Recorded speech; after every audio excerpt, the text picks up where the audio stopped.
Hi friends, தக்காளி பச்சடி செய்ய போகிறோம்.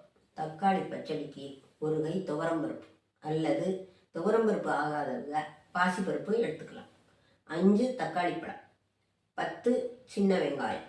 சின்ன வெங்காயம் இல்லைன்னா பெரிய வெங்காயம் சின்னமாக 1, பெரிய வெங்காயத்தில் சிறுசாக 1, பச்சை மிளகாய் 5 அல்லது 1 ஸ்பூன் டேபிள் ஸ்பூன் மிளகாத்தூள் போடணும். உப்பு தேவையான அளவு.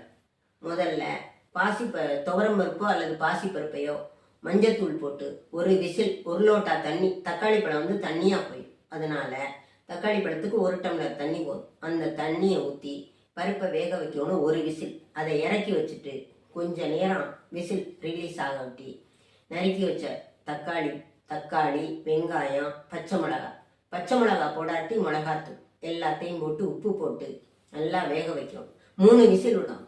3 விசில் வச்சு இறக்கி வச்சதுக்கு அப்புறம் எடுத்து விசில் ரிலீஸ் ஆக விட்டி, கேஸ் ரிலீஸ் ஆக விட்டி எடுத்து உள்ள கொஞ்சமாக எண்ணெய் விட்டு 2 ஸ்பூன் விடலாம்.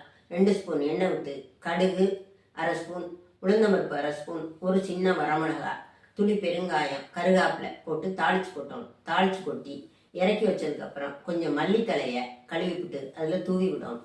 தூவி விட்டு இறக்கி வச்சா தக்காளி பச்சடி ரெடி. தண்ணியாக போச்சுன்னா கொஞ்சம் அரிசி மாவை கரைச்சிட்டு அதில் கரைச்சி விடணும். கரைச்சி விட்டு கிண்டி விட்டா சேர்ந்தாப்புல இருக்கும் பச்சடி சேர்ந்தாப்புல இருந்தாத்தான் சாப்பிட நல்லா இருக்கும். செஞ்சு பாருங்க, லைக் பண்ணுங்க, ஷேர் பண்ணுங்க.